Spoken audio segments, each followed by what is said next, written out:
बिस्मिल्लाहिर्रहमानिर्रहीम, अस्सलामुअलैकुम। सुनो न्यूज़ के इस फ्रेश वीकेंड और फ्रेश एपिसोड के साथ जी आपको अपने प्रोग्राम में खुश आमदीद कहते हैं। मैं हूँ आपकी मेज़बान माहम जाहिद और मेरे साथ मौजूद हैं फ्रेश उज़ैर मलिक जनाब और तमाम देखने वालों को जनाब बहुत सारी आपके लिए दुआएं, नेक तमन्नाएं कि जनाब आपका ये जो हफ्ता ये भी बड़ा अच्छा भरपूर गुजरा हो। वीकेंड तो जनाब मौसम ने मज़े करवा दिए हैं, वो तो आपको पता ही है कि बड़ा ही शानदार जनाब मौसम रहा है और आपने यकीनन अपने दोस्तों के साथ, अपने प्यारों के साथ खूब इंजॉय भी किया। जी बिल्कुल ऐसा ही है और इंजॉय क्यों ना करें उज़ैर। स्विट्ज़रलैंड से बहुत ज़बरदस्ती खबरें आ रही हैं। शहर बर्गनस्टॉक में अमेरिका और ईरान के दरमियान पहले राउंड के मुज़ाकरात तो हुए ही और पाकिस्तान की सालिसी का आलमी डंका भी बज रहा है। सदर ट्रंप की एक नई और सख्त धमकी के बाद एहतजाजन ईरानी वफ्द ने दूसरे मरहले का बॉयकॉट कर दिया है। इस आलमी तनाज़े के साथ साथ आज हम बात करेंगे एक ऐसे हीरो की जिसे हमने भुला दिया। 1954 के मनीला गेम्स में मुल्क के लिए तारीख का पहला सोना जीतने वाले पहलवान दीन मोहम्मद खामोशी से दुनिया छोड़ गए, लेकिन वो हमारी तालीमी निसाब से गायब क्यों हैं? क्या हम अपने असल मोहसिनों, अपने हीरोज़ को भूलते जा रहे हैं? बिल्कुल, माहम हीरोज़ को याद रखना तो हमेशा जिंदा कौमों का शेवा भी है और बात सिर्फ यहाँ ख़त्म नहीं होती। इजारादारी ख़त्म करने के लिए पेश की जाने वाली नई ऑटो पॉलिसी पर आज हम बहस करेंगे कि क्या इम्पोर्टेड गाड़ियाँ सस्ती हो जाने से मुल्की सनत तबाह हो जाएगी। इसके अलावा सेहत के सेगमेंट में बात होगी मिर्गी के हवाले से, क्या नेचुरोपैथी और जड़ी बूटियों से इसका मुस्तकिल इलाज मुमकिन है। माओ की रहनुमाई के लिए चाइल्ड स्पेशलिस्ट से जानेंगे कि प्री मेच्योर यानी कबल वक्त पैदा होने वाले बच्चों की नाजुक जिंदगी को कैसे महफूज बनाया जाए। और हफ्ते का आगाज है तो सितारों की चाल और आपकी किस्मत का हाल बताने के लिए माहिर इल्म नजूम भी हमारे स्टूडियो की रौनक बनेंगे। तो जनाब हमारे पहले जानिब बढ़ते हैं और प्रोग्राम का बाकायदा आगाज़ कर लेते हैं। तो इस वक्त जिस तरह से हम बात कर रहे थे आगाज़ में भी कि जनाब स्विट्ज़रलैंड से बड़ी बड़ी अच्छी खबरें सुनने को मिली। स्विट्ज़रलैंड के शहर बर्गनस्टॉक में इस वक्त दुनिया की तवज्जो जो है वो लगी हुई है, जहां पाकिस्तान की तारीखी सालिसी के बाद अमेरिका और ईरान के दरमियान पहले राउंड में लबनान, आबनाए हुर्मज़ और जौहरी ज़खायर पर इंतहाई खुलकर बातचीत हुई। इसी बैठक में जी वज़ीर आज़म शहबाज शरीफ और फील्ड मार्शल आसिम मुनीर की भी बात हुई और फ़रीक़ैन के हमरा मौजूद भी रहे और सिफारती मैदान में पाकिस्तान और फील्ड मार्शल आसिम मुनीर के नाम का डंका पूरी दुनिया में गूंज उठा है। अमरीकी सदर जेडी वेंस जो हैं उन्होंने वज़ीर आज़म शहबाज शरीफ और आर्मी चीफ की मुश्तरका मेज़बानी का जी बरमला एतराफ़ किया। जेडी वेंस का कहना था कि उनकी ज़िंदगी में दो ही अफराद सबसे अहम हैं, एक इंडियन और एक पाकिस्तानी, और इंडियन मेरी अहलियाँ हैं और पाकिस्तानी जी फील्ड मार्शल आसिम मुनीर हैं, जिनकी सिफारतकारी के बगैर हम यहाँ मौजूद ना होते। जी हाँ, और इस शानदार सिफारतकारी के कामयाबी के फ़ौरन बाद हम देख रहे हैं कि जनाब एक बड़ा बहरान भी खड़ा हो गया, लेकिन जेडी वेंस की जानिब से क्या कहा गया ये आपको सुनवाते हैं। Talked to Field Marshal Munir more than I've talked to anybody else over the last 3 months. We would not be here without his statesmanship. He is, of course, a great military leader, but I think he's shown himself to be a great diplomat. And, of course, to Sheikh Mohammed, who's an amazing friend of the United States of America, but has been also an important part of getting us to this point. I think it's important for the American people, but people all over the world to appreciate. तो जनाब JD Vance ने जो ज़राए तफन्नुन कहा, इसमें संजीदगी भी थी। तो जनाब ये सोशल मीडिया पर जो है वो बहुत ज़्यादा शेयर भी किया जा रहा है और लोग जनाब इसको पसंद भी कर रहे हैं। और मुज़ाकरात का आगाज़ होते ही अमेरिकी सदर डोनाल्ड ट्रंप ने ईरान को धमकी दी कि वह लबनान में अपनी प्रॉक्सीज़ को फौरी रोके, वरना इसे पिछले हफ्ते से भी ज़्यादा सख्ती से निशाना बनाया जाएगा। इस पर हमने देखा कि ईरानी वफ्द, जिसमें स्पीकर बाकिर कालिबाफ और वज़ीर ख़ारजा अब्बास अराग़ची शामिल हैं, उन्होंने ट्रंप की धमकियों को मायूसी का मज़हर करार देते हुए मुज़ाकरात के दूसरे मरहले का एहतजाजन बाइकआउट किया। उधर ईरानी सदर मसूद पेज़ेश्कियान ने भी साफ अल्फाज में कह दिया कि ईरान यूरेनियम अफजूदगी के हक से पीछे नहीं हटेगा। अब यह अहम तरीन अमन मिशन एक नाजुक मोड़ पर है, जिस पर तफसीली और मंतकी तज्ज़िये के लिए हमें ज्वाइन किया माहिर दिफाई उमूर air commodore retired Khalid Chishti साहब ने। वेलकम टू सुनो पाकिस्तान खालिद चिश्ती साहब। सर, सबसे पहले तो हम ये जानना चाहेंगे कि अमरीकी नायब सदर जेडी वेंस का वज़ीर आज़म शहबाज शरीफ, फील्ड मार्शल आसिम मुनीर के सिफारती किरदार को इस हद तक जाके सराहना और आर्मी चीफ को अपनी ज़िंदगी की अहम तरीन शख्सियत करार देना, आलमी सतह पर इस सब से पाकिस्तान की स्ट्रेटेजिक पोजीशन को कितना ज़्यादा फ़ायदा मिल सकता है, बूस्ट मिल सकता है? जी, बहुत शुक्रिया उज़ैर और माहम, आपने इनवाइट किया है। और एक दफ़ा फिर रीअश्योर कराया उन्होंने पाकिस्तान को, पाकिस्तान की लीडरशिप को, मिलिट्री पॉलिटिकल के पाकिस्तान एक बहुत अहम मुल्क है। मैं रिफ्रेश नहीं करना चाहता सुबह सुबह मई 2025 की बात नहीं करना चाहता, लेकिन लास्ट ईयर तकरीबन 13 महीने हो गए जब हिंदुस्तान ने कितना अंडर एस्टिमेट किया था पाकिस्तान की पोजीशन को, कि वो उन्होंने एक बहावलपुर और वो दूसरी जगहों पर हमले करके वो समझते थे कि पाकिस्तान के लिए एक न्यू नॉर्मल बना देते हैं कि हम मर्जी से स्ट्राइक करेंगे और दुनिया को हम ये कन्विंस करने में कामयाब हो जाएंगे कि पाकिस्तान खुदा न खास्ता एक दहशतगर्दी को सपोर्ट करता है। 13 महीने बाद हम मोस्ट रेलिवेंट इस वक्त हैं अल्हम्दुलिल्लाह दुनिया की, no less than American vice president and president America तो काफी दफा कह चुके हैं कि पाकिस्तान की मदद बगैर नहीं हो सकता था, वही वाइस प्रेसिडेंट ने रीअश्योर करवाया है। तो आई थिंक हमारे जो बॉर्डर पार ईस्टर्न दोस्त हैं उनको अब रियलाइज कर लेना चाहिए कि हमें मूव ऑन करना चाहिए। 80 साल पहले हम अलहदा जरूर हुए थे, लेकिन उसके बाद जो दुश्मनी में कन्वर्ट हो गया वो इंडिपेंडेंस जो थी उसको भूल के आगे चलें। दुनिया ने हमें एक मैनिफेस्ट किया है, दुनिया ने मोहर ही लगाई है, क्योंकि अगर अमेरिकन सदर वो कह रहे हैं दुनिया की अब इस वक्त सबसे बड़ी पावर है, अभी भी आज भी है, तो उन्होंने हमें एक न्यू फाउंड एक रियलिटी की तरफ लोगों को ध्यान दिलाया है कि पाकिस्तान की मदद बगैर नहीं हो सकता था। तो हम अल्हम्दुलिल्लाह एक प्राउड मोमेंट पाकिस्तान के मुसल्लह अफवाज के जो सरबराह हैं उनके लिए, मुल्क के लिए खास तौर पर एक प्राइड है। प्राइम मिनिस्टर एक कंसिस्टेंट एफर्ट की है। और आखिरी बात इस सवाल के जवाब में ये है कि देखिए बहुत ज्यादा चैलेंजिंग था, क्योंकि एक तरफ सुपर पावर है बैक्ड बाय इजराइल और दूसरी तरफ एक ऐसा मुल्क जिसका बजट ना होने के मिलिट्री बराबर है, दोनों की अना बहुत ज्यादा थी, एक्सपेक्टेशन बहुत ज्यादा थी, डाइवर्जेंट बहुत ज्यादा थी। और आज भी आपने अपने इंट्रोडक्शन में जो कहा कि एक थ्रेट के ऊपर ईरानियन डेलीगेशन ऑफेंड हुआ है, तो आप इमेजिन कर सकते हैं क्या सेंसिटिविटी, और इनको कन्वर्ज किए रखना एक बहुत बड़ा चैलेंज होगा। बड़ा चैलेंज है, बिल्कुल बिल्कुल ऐसे ही है, बहुत बड़ा चैलेंज भी है। और एक तरफ हम देख रहे हैं अमेरिकी नायब सदर कह रहे हैं कि हम पाकिस्तान से मोहब्बत करते हैं, तो दूसरी तरफ सदर ट्रंप की एक धमकियामेज ट्वीट ने बने बनाए जो मुज़ाकरात है उसको दूसरे मरहले में हम देख रहे हैं कि ब्रेक डाउन की तरफ धकेल दिया है। क्या व्हाइट हाउस और ट्रंप इंतजामिया के बयानात में ये तजाद जानबूझकर पैदा किया जा रहा है, आपको लग रहा है? देखिए माहम, जब भी इस तरह के मुज़ाकरात होते हैं, जब भी नेगोशिएशन स्किल्स एक इटसेल्फ सब्जेक्ट है, एक आर्ट है पूरा। जी। मैंने भी कुछ पढ़ा है भी कहीं, तो देखिए ये पार्ट ऑफ द अंडरस्टैंडिंग होता है। वजह ये होती है कि ये एक सुपर पावर है जिसको वो मिलिट्री ऑब्जेक्टिव हासिल नहीं हो सके, backed by Israel. President Trump पर ये स्टैंप किया जाता है कि उन्होंने जंग छेड़ी ही इजराइल के कहने पर थी, उन्हीं के मिलिट्री ऑब्जेक्टिव प्रेसिडेंट ट्रंप के थ्रू हासिल करने की कोशिश की गई जो नाकाम रही। तो ये प्रेसिडेंट ट्रंप पर बहुत ज्यादा प्रेशर है, दो तरफ से, एक एक्सटर्नल है, एक इंटरनल है। एक्सटर्नल में जाहिर है आपने देखा ऑयल प्राइसेस हैं, दुनिया ब्लेम कर रही है प्रेसिडेंट ट्रंप को कि जो क्राइसिस है तो प्रेसिडेंट ट्रंप की वजह से है।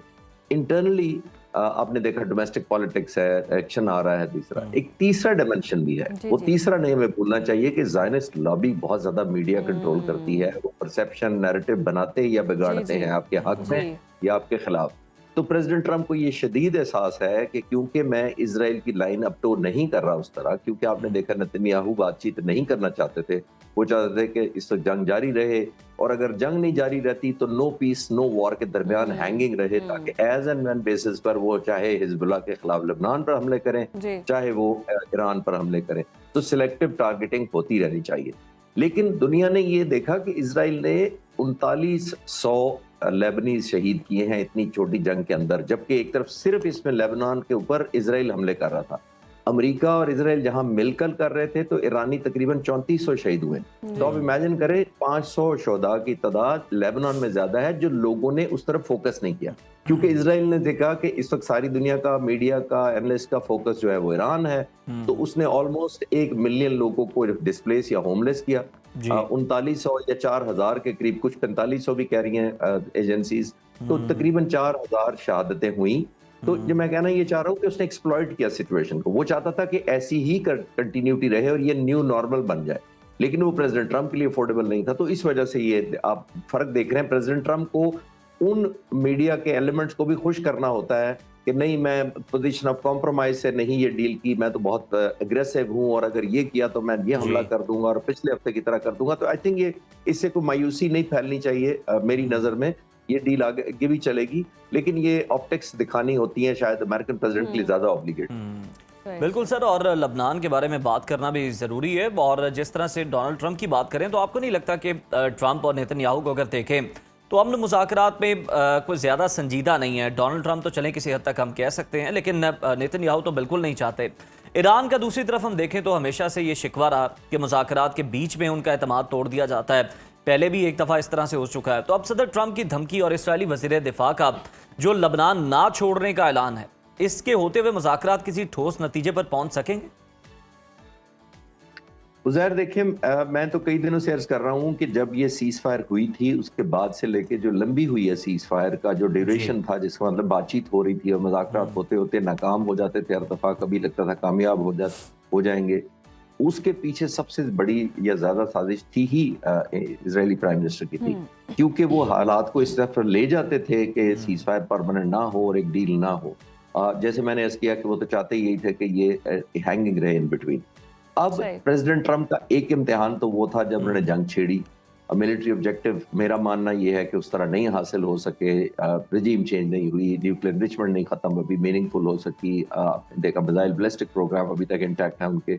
तो प्रेसिडेंट ट्रंप को जंग छेड़ने का जो डिसक्रेडिट है वो तो मिल रहा है, लेकिन इस वक्त प्रेसिडेंट ट्रंप के पास एक आइडियल मौका है साबित करने के लिए कि ये जंग अमेरिकन नेशनल इंटरेस्ट में लड़ी गई और जीती अगर उन्होंने सो कॉल्ड, तो वो मैनिफेस्ट करके दिखाएंगे कि इजरायली प्राइम मिनिस्टर को अगर वो मैनेज कर पाए, अब सुबह सुबह इससे सख्त लफ्ज में इस्तेमाल नहीं करना चाहता, मैनेज जितना इफेक्टिवली करेंगे उनकी रेट उतनी बढ़ेगी, उतना ही हम मानेंगे कि हाँ ये जंग इनके कहने पर शुरू हुई या अपना कॉन्ट्रीब्यूट। लेकिन अगर वो नहीं कर पाए तो दुनिया, मुझ जैसे लोग और पर्टिकुलरली ईरानी कौम और लीडरशिप ये कंफर्म कर देगी दुनिया को कि ये जंग हम पर मुसल्लत ना प्रेसिडेंट ट्रंप ने की थी, ना उनकी रोकने की कैपेसिटी है, ना वो पीस कंटिन्यू करने की पोजीशन में है। तो आई थिंक प्रेसिडेंट ट्रंप का बहुत बड़ा इम्तिहान है। सही सही। अच्छा खालिद साहब, जैसे कि दीगर माहिरीन का भी कहना है, इस पर आपकी भी राय चाहते हैं कि ईरान से जंग सदर डोनाल्ड ट्रंप की खारिजा पॉलिसी की सबसे बड़ी गलती साबित हुई है और इस जंग ने खलीज की अरब बादशाहतों के साथ अमेरिका के ताल्लुकात को जो नुकसान पहुंचाया है, क्या ये मफामती यादाश्त उसे मिटाने की एक नाकाम कोशिश है?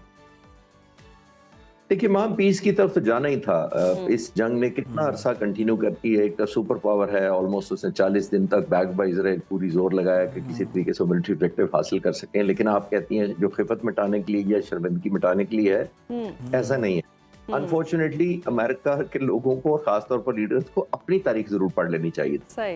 हर दौर में जब भी ईरान को प्रेशर डाला गया, मैं 47 सालों की बात कर रहा हूँ, तो ईरान ने कम बैक किया। मैं रिफ्रेश कर देता हूँ आप जैसे नौजवानों को, रोनाल्ड रेगन ने 80s में बहुत प्रेशर डाला था ईरान पर, तो उस वक्त ईरान ने हिजबुल्लाह कायम करने में मदद की और दूसरे ऑर्गेनाइजेशन जो थी। जब उसके बाद क्लिंटन आए, जब उन्होंने प्रेशर डाला तो क्लिंटन साहब के होते हुए ईरान ने अपना न्यूक्लियर प्रोग्राम शुरू कर दिया, उस प्रेशर को वार्ड ऑफ कर दिया। उसके बाद जॉर्ज डब्ल्यू बुश आए, उन्होंने ईरान को कहा था ये प्रॉक्सी ऑफ वॉर, ये एक्सेस ऑफ ईवल है।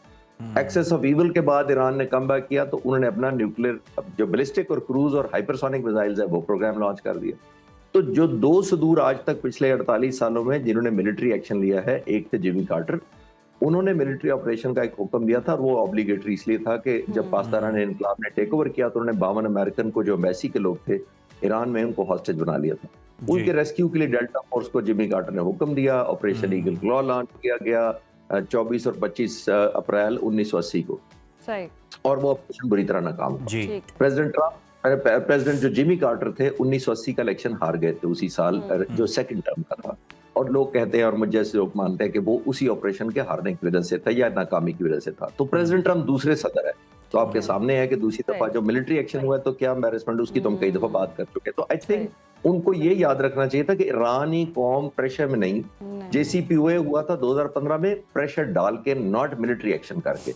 तो नेगोशिएशन ईरान से आप प्रेशर डाल के तो निकाल सकते हैं, लेकिन वॉर ने कभी इनको अभी तक मेरा नहीं ख्याल कुछ हासिल किया। बिल्कुल ऐसा ही है। बहुत शुक्रिया खालिद साहब आपके वक्त का। और जी वाकई एक तरफ से मुज़ाकरात की बात होती है, कामयाबी होती है और हर चीज़ बड़ी अच्छी चल रही है, खुशाइंद है, ऐसे में फिर डोनाल्ड ट्रंप कोई धमकी लगा देते, जैसे हम कहते हैं ना सब अच्छा चल रहा था फिर मंडे आ गया वैसे ही सब अच्छा चल रहा होता तो डोनाल्ड ट्रंप कोई धमकी लगा देते। पता नहीं डोनाल्ड ट्रंप को भी समझ नहीं आती है कहीं ना कहीं वही वाली बात है कि इजराइल को भी सेटिस्फाई करना होता है। इजराइल स्पॉइलर भी है, अब उसको भी मनवाना है, उसको भी लेकर चलना है और साथ साथ अपनी साख भी बचानी है। तो कुछ इसी कश्मकश में है डोनाल्ड ट्रंप। बट ये कि खुशाइंद बात है कि पाकिस्तान की बहुत ज़्यादा तारीफ हो रही है, पाकिस्तान की सालसी की और जेडी वेंस की तो तारीफें हम देख ही रहे हैं, पूरे सोशल मीडिया पर चर्चे हो रहे हैं पाकिस्तान के।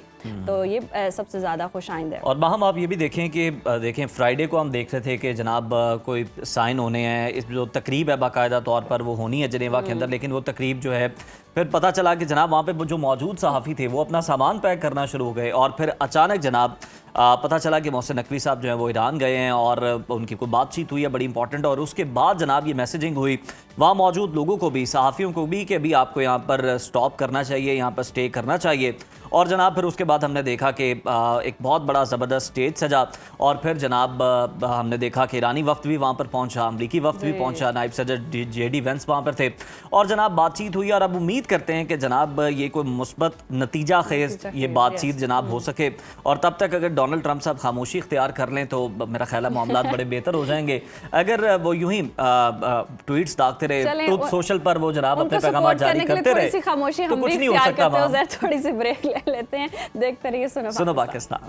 व्यूअर्स, दुनिया में देखा जाए तो 5 करोड़ और पाकिस्तान में 30 से 40 लाख के करीब लोग मिर्गी के साथ जिंदगी गुजार रहे हैं।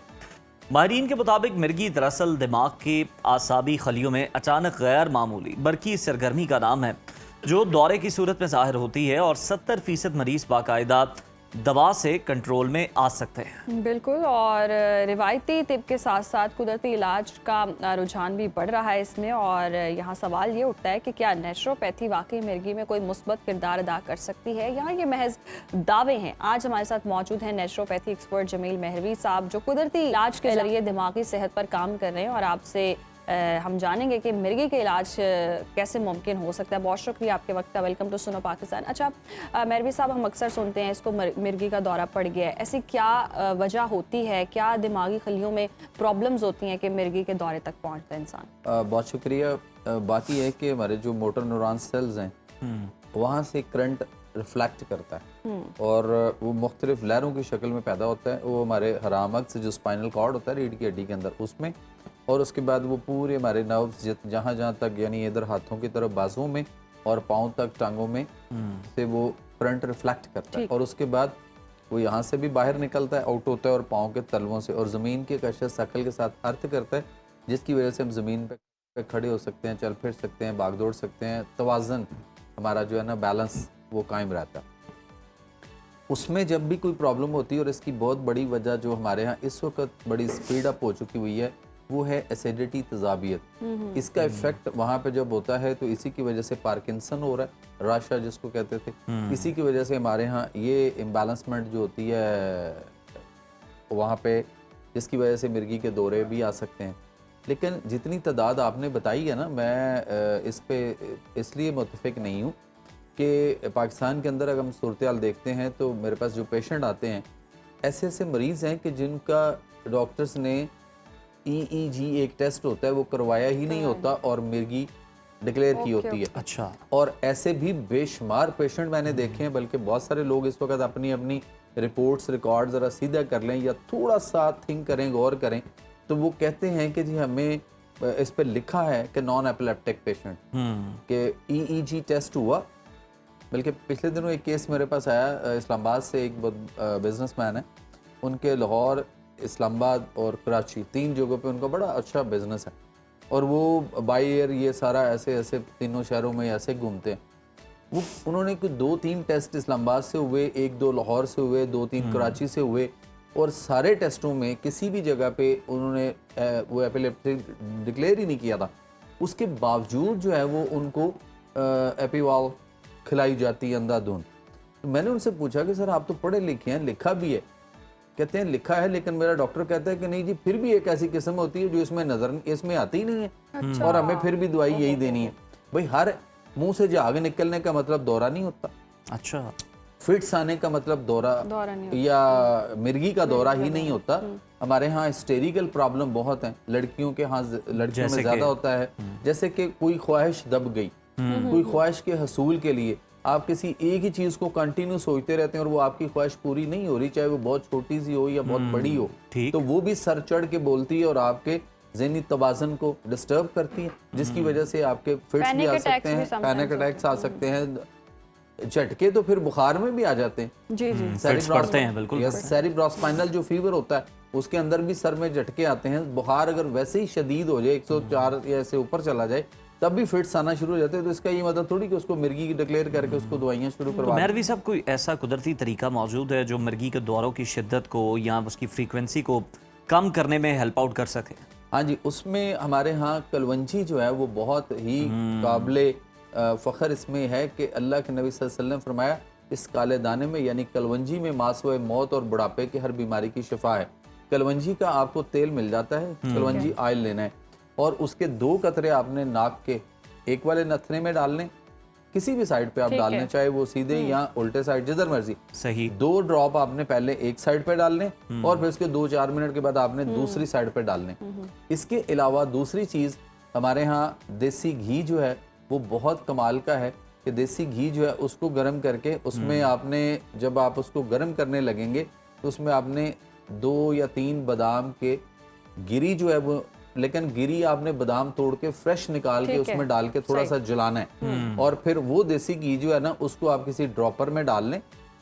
जब वो नॉर्मल हो जाए तो ड्रॉपर में डाल के आप 2 कतरे इधर डाल लें, फिर 2-4 मिनट के बाद आप दूसरी साइड पे एक ही दम में दोनों नथनों में फौरी नहीं डाल देना, एक में डालें, पहले 2 मिनट इंतजार करें, 2-3 मिनट, उसके बाद फिर दूसरे में डालें ताकि आपका एयर पैसेज जो है ना वो जरा ठीक हो जाए।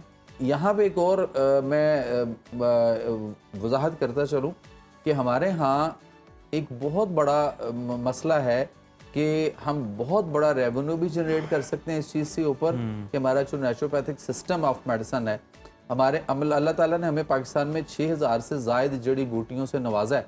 अगर जिस तरह से दुनिया इस वक्त उधर जा चुकी हुई है और वो कुदरत और नेचुरल चीज़ों की तरफ आ चुकी हुई है और बड़ा इस पे बहुत ज़्यादा बिजनेस हो रहा है पूरी दुनिया में अरबों रुपए का, तो 6000 जड़ी बूटियाँ पाकिस्तान में हैं, लेकिन इनको कोई भी उस तरह से नहीं करने दिया जा रहा कि हम इनको बाहर बेचें और इससे हम बहुत बड़ा सरमाया इकट्ठा कर सकते हैं। और हमारी जो एक्चुअल एक मिनिस्ट्री है उसके अंदर जितने बैठे हैं वो सारे के सारे एलोपैथिक सिस्टम ऑफ मेडिसिन वाले बैठे हैं। तो हमें हमसाया मुल्क इंडिया की तरह से आयुषा उन्होंने एक अलग से मिनिस्ट्री जो है उसका क्याम जो है वो किया और वो एक अलग मिनिस्ट्री बनाएगी जिसके अंदर अल्टरनेटिव मेडिसिन यानी अंग्रेजी तरीका इलाज को निकाल के जितने भी बाकी तरीका इलाज थे वो उन्होंने सारे के सारे जो है आयुषा में रख दिए। तो यहाँ मैं भी ये रिक्वेस्ट करूँगा और मुल्क पाकिस्तान के तमाम जितने भी जमातें हैं सियासी और मजहबी और ख़ास तौर पे हमारे जितने भी इस्टेब्लिशमेंट है और इन लोगों से भी रिक्वेस्ट होगी कि एक अलग से मिनिस्ट्री बनाई जाए। बिल्कुल। वो मिनिस्ट्री जो है उसके अंडर अगर आप जो अदर 2 तरीका इलाज हैं, मतलब अभी भी बजट आया है और उस बजट के अंदर इन 2 तरीका इलाज का जो कि होम्योपैथिक है और नेचुरोपैथिक या हमारी हर्बल जो तिब का तरीका इलाज है उसके अंदर उनके लिए कुछ भी नहीं रखा गया और अरबों रुपए का बजट उन अंग्रेजों के दवाइयों के लिए खर्च करवा दिया जाता है जहाँ पे कुछ भी नहीं है। तो हमें चाहिए कि हम एक अलग मिनिस्ट्री जो है वो उसकी बनाई जाए हर सूबे ये तो के है अंदर। कि इस तरफ सोचना चाहिए सेहत के हवाले से, अगर कोई हुकूमत इकदाम कर रही है तो चलें इस तरफ भी देख ले ताकि आवाम का फायदा ही हो। अब हम मिर्गी की जिस तरह से बात करें, अक्सर ये कहा जाता है जिसको मिर्गी के दौरे पड़ रहे हैं उनको जूता भी सूंघाएं, ऐसा कुछ होता है? इस देखिए वो जो जूता सूंघाना है ना वो जरूरी नहीं है, वो उस दौर की बात है जब हम सारे के सारे जो है ना वो खुस्सा हमारा जो होता था एक ट्रेडिशनल हमारा एक जूता था जो बहुत ज़्यादा पहना जाता था, तो वो अवेलेबल था इजीली हर एक बंदे के, मतलब कहीं भी किसी को मिर्गे का दौरा पड़ा है तो वो जूता इसलिए सूंघाया जाता था चमड़े का, उसमें स्मेल होती थी। अच्छा वो जरूरी नहीं कि जूता ही सूंघाया जाए, आप कोई भी तेज खुशबू या कोई भी तेज बू जो भी आप करीब आपके हो वो आप उसको सूंघा सकते हैं। मिसाल के तौर पे कुछ लोग ऐसे भी होते हैं जिनके सॉक्स से स्मेल आ रही होती है तो आप उसकी सॉक्स भी कर सकते हैं। आप कोई और चीज कोई भी ऐसी आपके पास कोई खुशबू वाली कोई चीज है तो आप वो भी उसको सूंघा देंगे ताकि उससे उसको जो है वो फर्क पड़ता है और वो उठ जाता है। और सबसे इम्पोर्टेंट इस वक्त ये है कि अगर आप देखना चाहते हैं कि वाकई नेचुरल तरीके से भी मिर्गी का टेस्ट मौजूद है। अच्छा जी। EEG तो हुआ लोगों का और उसके बावजूद भी डॉक्टर्स जो है ना वो लगा देते हैं उसको। उस पे आप कहीं भी एक टब ले लें, उसमें पानी रख लें, प्लास्टिक के टब घरों में होते हैं, उसमें पानी डाल के भर के उसको सेहन में किसी ऐसी जगह पर रख लें जहां धूप हो और सूरज जो है ना वो आपने ऐसे उसके इर्द गिर्द घूम के चल फिर के देखना है कि कहाँ से सूरज आपको पूरा पानी में नजर आ रहा है, जैसे दोपहर का टाइम होता है ना उस तरह का। फिर आप वो जो पेशेंट है जिसको आप समझते हैं कि वो मिर्गी का पेशेंट है, तो आप उसको उसी जगह पे जरा खड़ा करके आप उसे कहें कि यहाँ से या इस जगह से आप देखो आपको सूरज पानी में उस टब में कहाँ से पूरा नजर आ रहा है, जहाँ से पूरा नजर आए उसको वहाँ उसे कहें कि आपने इसको कोई 2-3 मिनट खड़े होकर लगातार ऐसे करके देखना है और कोशिश करनी है कि मैक्सिमम आप जितना टाइम ज्यादा से ज्यादा पलक ना झपकें, ठीक है, बगैर पलक झपके आप उसको जरा गौर से देखते रहें। अगर वो में उस जो भी पेशेंट है अगर उसमें मिर्गी का कोई असर होगा तो वो जो सूरज की रिफ्लेक्ट उसकी आइस तक आ रही है ना रोशनी या धूप आ रही है रिफ्लेक्ट होके आ रही है, वो फौरन उसके यहाँ पे प्रॉब्लम होना शुरू हो जाएगी। अच्छा, और अगर वो नहीं ऐसा हो रहा तो फिर वो मिर्गी का पेशेंट नहीं है। और हमारे यहाँ ये जो तादाद इतनी बताई जाती है इतनी है नहीं है, क्योंकि कंफ्यूज कर दिया जाता है बाकी अमराज को भी इसके साथ, कि सारी चीजों को उसके साथ जो है ना वो रिलेट किया हुआ है टेस्ट होने के बावजूद। अच्छा मरवी साहब, लास्टली हमें ये बता दें कि कहते हैं कि जब ये मिर्गी का किसी को दौरा पड़ जाए, जेन्युइन मिर्गी का ही हो, तो उसका मुंह बंद हो जाता है, लोग खोलने की कोशिश करते हैं उसके दांत को, और ये भी कहते हैं कि उंगली भी कट सकती है कि अगर आपने ये कोशिश की। किस तरह से डील करना चाहिए? देखिए उसको एक तो कभी भी उसको जबड़े को खींचने की कोशिश ना करें, मुंह खोलने की। हाँ, अगर वो शुरू में अगर आप उसको रेस्क्यू कर रहे हैं तो फिर आपके पास कोई ऐसा जैसे लकड़ी का कोई टुकड़ा या मिसवाक होती है, इस तरह की कोई स्टिक टाइप हो तो वो आप वहाँ पे रख दें, वो ज़्यादा अच्छा है। अपनी उंगल देने के बजाय कि आप उसको करेंगे तो वो आपके लिए मसला बन जाएगा। वो कट गया उसके अंदर, उसने पकड़ लिया तो आपके लिए मुश्किल हो जाएगा आपको छुड़ाना। दूसरी बात यह है कि आप उसका नाक पकड़ के ना जोर से दबाए रखें। अच्छा, ठीक है, तो अंदर जो आपके फेफड़ों में हवा बनेगी ना, सांस जो अंदर गया हुआ है उसने बाहर आना है। जब वो बाहर नहीं आ रहा तो एकदम वो प्रेशर मारेगा तो आपका मुंह खुल सकता है। बगैर खाने से मुंह तो उसकी डेथ कुछ भी नहीं, ऐसे नहीं होता वो। आपने भी तो कौन सा लंबा दबाए रखना है ना, थोड़ी देर के लिए दबाना है और उसके बाद छोड़ देना है। अगर वो नहीं आ रहा छोड़ दे, दोबारा हवा और भरने दे और उसके बाद फिर उस तरह से करने। तो ये 2 चीजें जो है ना वो ज्यादा बेहतर हैं। और उसके बाद जैसे ही कोई खुशबू या तेज बू, जरूरी नहीं जूते भाई आपने, पहले तो जूता बंद होता था खुशा और वो होता भी लेदर का, अब खुले जूते हैं। अब आप क्या करें, बेहतर यही है कि जनाब खुशबू सुंघाएं, लेकिन अगर कोई और भी बू वाली भी चीज है तो यकीनन उसकी जिंदगी जो है वो बचाना अहम है। बहुत शुक्रिया मरवी साहब आपके वक्त का।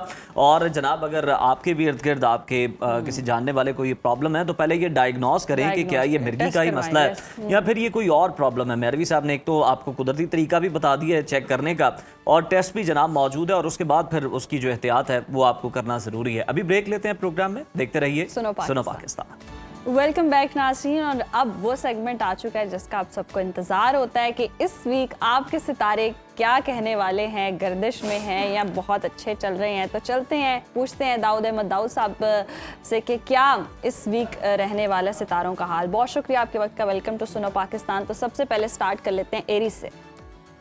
बहुत शुक्रिया आपका।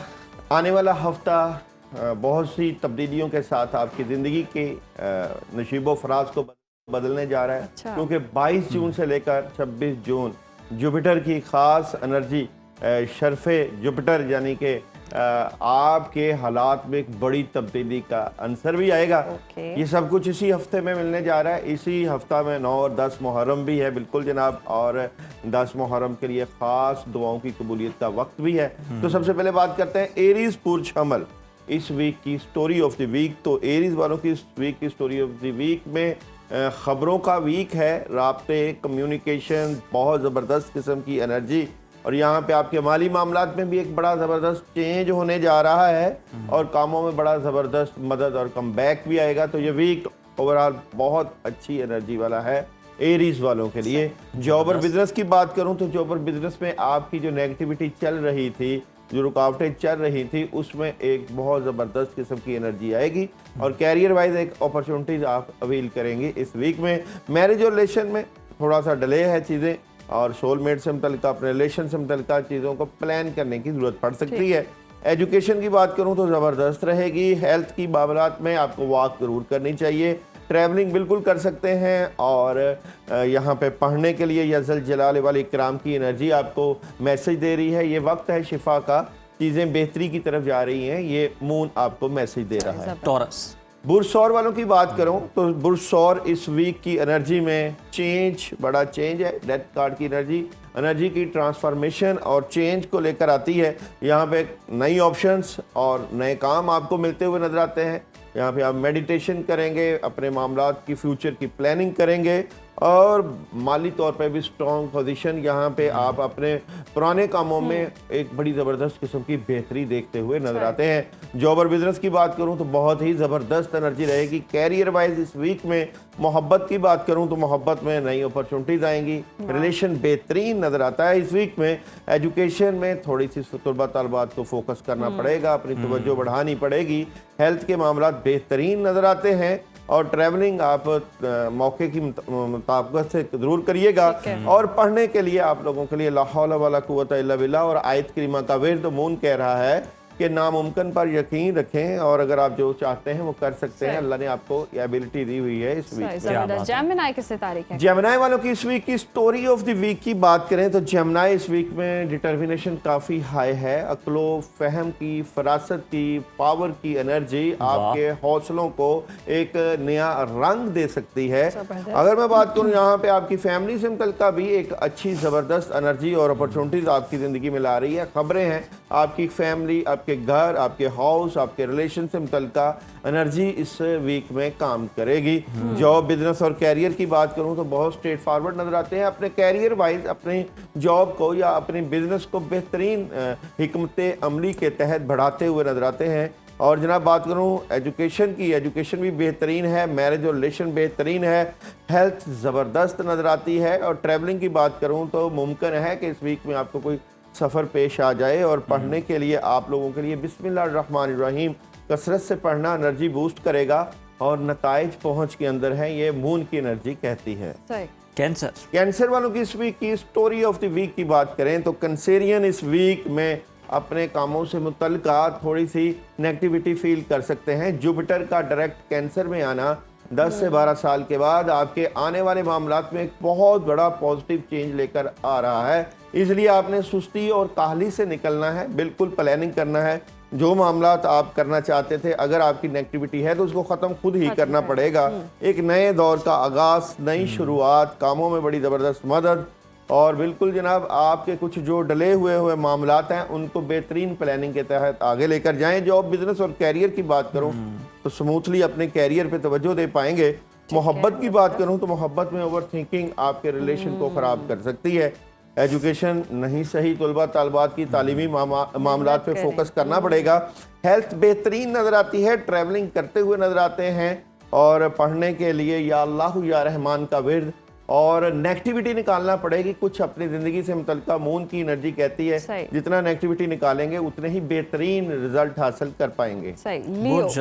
लियो बुर्ज असद वालों की बात करूं तो लियो वालों के इस वीक में आगाज़ से थोड़ी सी नेगेटिविटी हो सकती है और मामलात में डिले हो सकता है, लेकिन थोड़े से 2 या 3 दिन के बाद खासकर घरेलू ख़वातीन के लिए बहुत अच्छी अपॉर्चुनिटीज़ आएगी। कामों में हेल्प आएगी और 2-3 ऐसे शोबे जिन पे आप काम करेंगे और एंड ऑफ द वीक तो बेहतरीन कामयाबियां समेटते हुए नजर आते हैं। इन्वेस्टमेंट कर सकते हैं और प्रॉपर्टी, एवरीथिंग, हर चीज़ में आपके लिए एक बहुत अच्छा मैसेज है कुदरत की तरफ से। जॉब, बिजनेस और कैरियर की बात करूं तो फजूल में अपने कैरियर में लड़ाई झगड़ा और बहस आपके कैरियर में बड़ी मदद को रोक सकता है। मोहब्बत में कोई बड़ा डिसीजन है, आपका कोई बैलेंस है, जिनके रिलेशन में प्रॉब्लम आ रही थी वो हो जाएंगी बेहतरी की तरफ। एजुकेशन बेहतरीन नजर आती है। हेल्थ के मामला ज़बरदस्त नजर आते हैं। ट्रैवलिंग अभी ना कीजिएगा और पढ़ने के लिए औज़ बिल्लाहि मिनश शैतानिर रजीम का विर्द एनर्जी बूस्ट करेगा। आपकी मेहनत रंग ला रही है, यह मून की मैसेज की एनर्जी कहती है। विर्गो बुर्ज सुमला इस वीक की स्टोरी ऑफ द वीक की बात करूं तो विर्गो थोड़ा सा मायूस नजर आते हैं। विर्गो अपने मामला से मुतल्लिका उदासी, अकेलापन, आप अपने घर के मामलात में भी कुछ खामोश, इस बात की क्लैरिटी है कि आपको करना क्या है। और विर्गो वालों की बात करूं तो यहाँ पे एंड ऑफ द वीक में सन है तो कुछ बड़ा चेंज लाएंगे आप इस वीक में। अपना जज्बा, अपना डिटर्मिनेशन हाई रखेंगे। जॉब, बिजनेस और कैरियर में काम की भरमार नजर आती है। जिम्मेदारियों की भरमार है। ये वीक कामों का है, बर्डन पड़ सकता है, इसलिए सेहत का भी वीक ख्याल रखना है, वीक हो सकती है सेहत। मैरिज और रिलेशन तो बेहतरीन रहेगा इस वीक में, एजुकेशन बेहतरीन है, हेल्थ के मामलात बिल्कुल बेहतरीन है, मेडिटेशन कर रहे हैं, पानी के ऊपर सूरह फातिहा दम करके पिए, इससे भी आपकी एनर्जी बेहतर रहेगी। ट्रैवलिंग बिल्कुल करेंगे और पढ़ने के लिए आप लोगों के लिए है ला हौला वला कुव्वता इल्ला बिल्लाह, और आप और आपके अजीज महफूज हैं, ये मून की एनर्जी कहती है। लिब्रा बुर्ज मेज़ान वालों का ये वीक कैसा रहेगा? तो लिब्रा डबल माइंडेड नजर आते हैं किसी भी बात को लेकर इस वीक में, और माजी से बाहर निकलना पड़ेगा।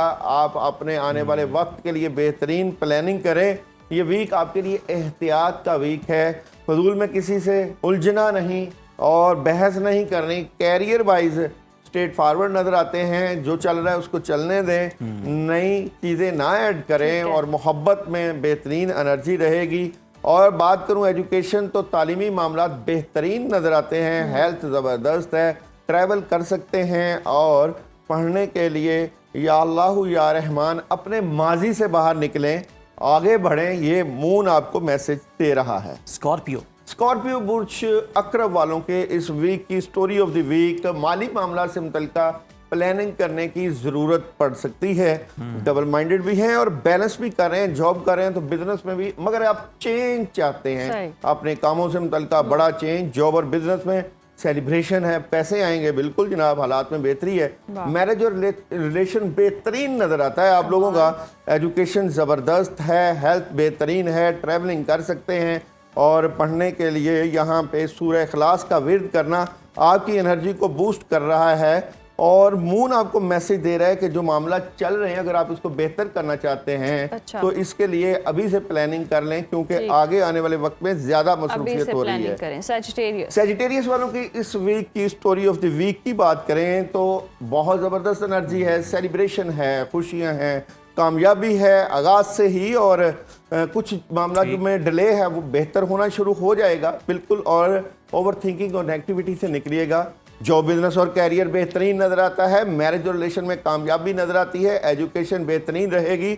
और बात करूं आप लोगों की ट्रैवलिंग तो एहतियात रखिएगा, और पढ़ने के लिए सूरह फलक और सूरह नास 3 मरतबा। मून मैसेज दे रहा है दुनिया को अपना असली चेहरा दिखाएं, आपके पास अल्लाह ने जो पावर्स दी है उसका इस्तेमाल का ये सही वक्त है। बेहतरीन। कैप्रिकॉर्न वालों की इस वीक की स्टोरी ऑफ द वीक की बात करें तो कैप्रिकॉर्न किंग ऑफ कप के साथ इस वीक का आगाज अपॉर्चुनिटीज के साथ, कामों में मदद के साथ कर रहे हैं। और बात करें यहाँ पे काफी ज्यादा काम है, उनको प्लान करने की जरूरत है, इसलिए सुस्ती और काहली की बजाय प्लानिंग के ऊपर आप आए, अपना टाइम टेबल सेट करें। और यहाँ पे बात करें तो थोड़ा सा अकेलापन और उदासी का असर भी रह सकता है, प्लानिंग के तहत आप इस चीजों को तय करें।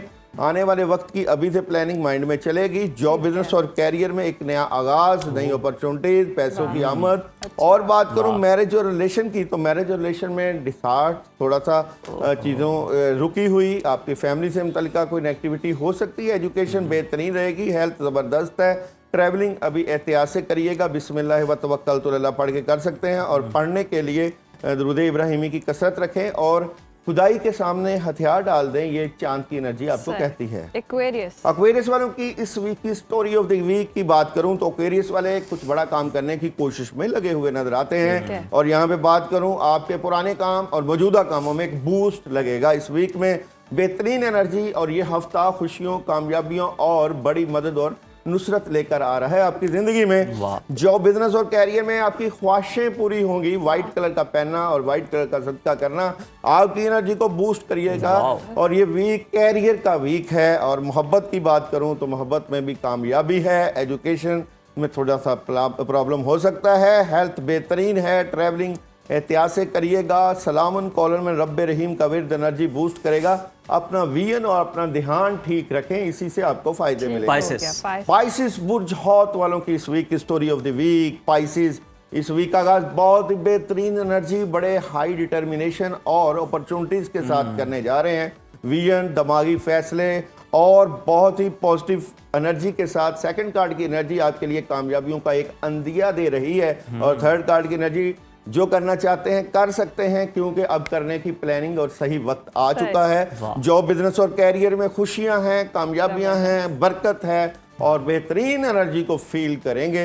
बात करें आप लोगों की मोहब्बत की तो मोहब्बत में भी पॉजिटिव खबरें हैं, राब्ते, जबरदस्त। कम्युनिकेशन चेंज होगी। एजुकेशन की बात करूं तो बेहतरीन है, हेल्थ की बात करूं तो ज़बरदस्त है, ट्रैवलिंग बिल्कुल कर सकते हैं और पढ़ने के लिए आपकी एनर्जी है। यहाँ पे ला हौला वला कुव्वता इल्ला बिल्लाह पढ़ना एनर्जी को बूस्ट करेगा। ये वक्त प्रैक्टिकल होने का है, ना सही। कि वक्त ज़ाया करने का। सही। जितना प्रैक्टिकल होंगे उतने ही बेहतरीन रिजल्ट आपको मिलेंगे। ठीक हो गया। बहुत जबरदस्त जी, शुक्रिया टाइम जी इज आपके मनी। वक्त का। बहुत शुक्रिया दाऊद साहब का। आपके वक्त का।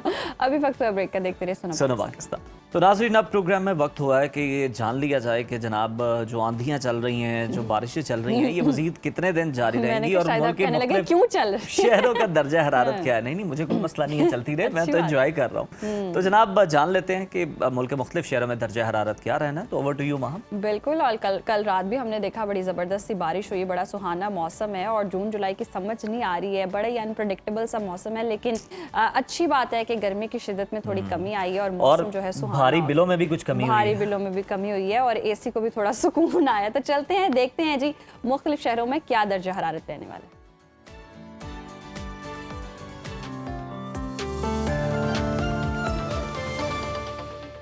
नाज़रीन, गुज़श्ता रोज़ तेज़ आंधी के बाद मुतादिद इलाकों में बारिश का सिलसिला जारी रहा, जिससे शहर लाहौर का मौसम खुशगवार हो गया। बारिश के बाद मौसम में गर्मी की शिद्दत में नुमाया कमी आ गई। ताहम गिलगित बल्तिस्तान, कश्मीर और मुल्हिका पहाड़ी इलाकों में भी चंद मकामात पर तेज़ हवाओं और गरज चमक के साथ बारिश मुतवक्किल है। मुख्तलिफ शहरों में मौसम की क्या सूरत हाल रहेगी, आइए जान लेते हैं। और हमेशा की तरह सबसे पहले बात करेंगे बुलंदो बाला पहाड़ों की सरजमीन गिलगित बल्तिस्तान की, जहां मौसम खुश्क और मतला जुज़वी अब्र आलूद रहने का इम्कान है। गिलगित की बात करें तो यहाँ पर ज़्यादा से ज़्यादा दर्जा हरारत है 22 और कम से कम 9 डिग्री तक जाने का इम्कान है। स्कर्दो की बात करें तो यहाँ पर ज़्यादा से ज़्यादा टेम्परेचर 15 और कम से कम 8 डिग्री तक गिरने की तवक्को है। महकमे मौसमियात के मुताबिक आइंदा 24 घंटों के दौरान चंद मकामात पर गरज चमक के साथ हल्की बारिश का इम्कान है, जबकि आज़ाद कश्मीर में हम देख रहे हैं मौसम खुश्क और मतला जुज़वी अब्र आलूद रहने की तवक्को है। दारुल हुकूमत मुजफ्फराबाद लिए चलते हैं आपको। यहाँ पर मैक्सिमम टेम्परेचर है 28 और मिनिमम 19 डिग्री तक रहने का इम्कान है, जबकि श्रीनगर में ज़्यादा से ज़्यादा पारा रहेगा 25 और कम से कम 12 डिग्री रहने का इम्कान है। और मौसम का हाल बताने वालों ने आइंदा 24 घंटों के दौरान चंद मकामात पर तेज़ हवाएं चलने का इम्कान जाहिर किया है। अब बात कर लेते हैं मेज़बानों की धरती खैबर पख्तूनख्वा के मौसम की। यहाँ पर जी सूबे के बेशतर अजला में मौसम खुश्क रहने का इम्कान है।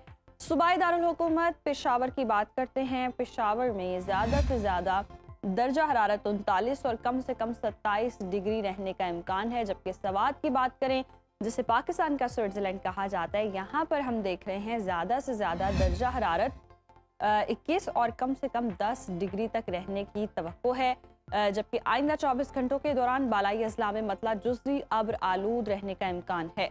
अब नजर डाल लेते हैं 5 दरियाओं की सरजमीन पंजाब के मौसम पर। यहाँ पर सूबे के बेशतर अजला में हम देख रहे हैं मौसम खुश्क रहने का इम्कान है। बागों के शहर लाहौर लिए चलते हैं आपको। यहाँ पर जी ज़्यादा से ज़्यादा दर्जा हरारत है 36 और कम से कम 27 डिग्री तक जाने का इम्कान है, जबकि शहर बेमिसाल इस्लामाबाद का रुख करें तो यहाँ पर हम देख रहे हैं पारा 35 से 25 डिग्री के दरमियान रह सकता है। और औलिया के शहर मुल्तान की बात करें तो यहाँ पर जी ज़्यादा से ज़्यादा टेम्परेचर है 39 और कम से कम 29 डिग्री तक रहने का इम्कान है। महकमा मौसमियात के मुताबिक आइंदा 24 घंटों के दौरान मरी, गलियात और गिरदोनवाह में मतला अब्र आलूद रहने के अलावा बादस दोपहर तेज़ हवाएं चलने और बारिश का भी इम्कान जाहिर किया गया है। कुदरती ज़खायर से मालामाल सूबे बलोचिस्तान का रुख करेंगे। यहाँ पर सूबे के बेशतर अजला में मतला जुज़वी अब्र आलूद रहेगा। कोयटा की बात करें तो कोयटा में ज़्यादा से ज़्यादा दर्जा हरारत है 35 और कम से कम 18 डिग्री तक गिरने की तवक्को है। महकमा मौसमियात के मुताबिक आइंदा 24 घंटों के दौरान खारान, खुशदार, केज, पंचकोर, आवरान, चाकी, नोश्ती, कोयटा, ज़ियारत, चमन, पशीन, हरनाई, कलात और मस्तोंग में तेज़ हवाओं और गरज चमक के साथ बारिश मुतवक्के है।